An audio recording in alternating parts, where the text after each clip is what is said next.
হযরত আলী পাটোয়ারী আপনি লিখেছেন, ঈদে মিলাদুন্নবী সাল্লাল্লাহু আলাইহি সাল্লাম উপলক্ষে জশ্নে জুলুসের উদযাপন করা শরীয়তে কতটুকু অনুমোদন রয়েছে?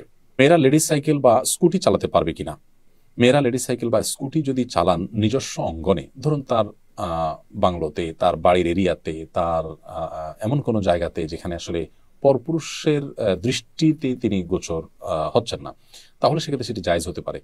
একটি জিনিস আমাদের এখানে ক্লিয়ার করা দরকার, সেটা হলো যে মা বোনদের পর্দার বিষয়টিকে ইসলাম সবচেয়ে গুরুত্বের সাথে দেখে।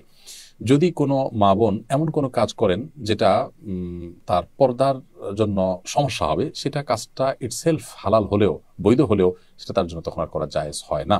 ধরুন পাবলিক প্লেসে কিংবা সাধারণ যে রাস্তাঘাট, সেখানে তিনি সাইকেল বা স্কুটি চালিয়ে যাচ্ছেন।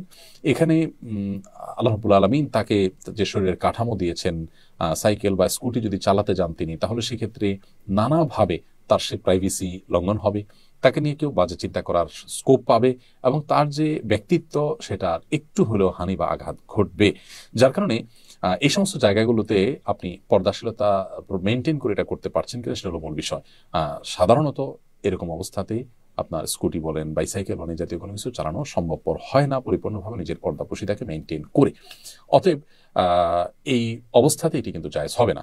আর যদি আপনি এমন কোনো ওয়ে বের করেন যে অনেক ঢোলাঢালা পোশাক কাপড় পরেছেন, সেখানে আবার পেঁচিয়ে পড়ে আপনি দুর্ঘটনার শিকার হবেন না, নানাভাবে যদি আপনি নিজের পর্দাকে নিশ্চিত করতে পারেন, তাহলে মৌলিকভাবে এটি কোনো নাজায়েজ বা হারাম কাজ নয়।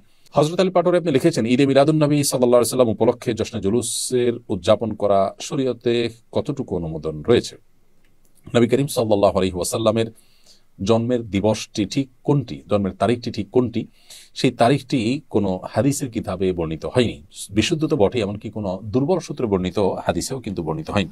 নবী সাল্লাল্লাহু আলাইহি সাল্লামের জন্মের তারিখ নিয়ে বিভিন্ন কিতাবে, বিভিন্ন ইতিহাসের বইয়ে বিভিন্ন রকমের বর্ণনা এসেছে। 12 রবিউল আউয়াল এই দিবসটি নবী সাল্লাল্লাহু আলাইহি সাল্লামের জন্মদিবস বলে যেমন অনেকগুলো বর্ণনা রয়েছে, অনেক ইতিহাসবিদদের উক্তি রয়েছে। আবার রবিউল আউয়ালের 9 তারিখ, 8 তারিখ বা অন্যান্য দিবসগুলোতেও নবী সাল্লাল্লাহু আলাইহি সাল্লামের জন্মের তারিখ হিসাবে অনেক ইতিহাসবিদরা মতামত উল্লেখ করেছেন। তো এরকম পরিস্থিতিতে প্রথম কথা হলো, যে দিনটি নবী সাল্লাল্লাহু আলাইহি সাল্লামের জন্মদিবস হিসেবে চূড়ান্তই নয়, বিশুদ্ধ কোনো হাদিস দ্বারাও প্রমাণিত নয়।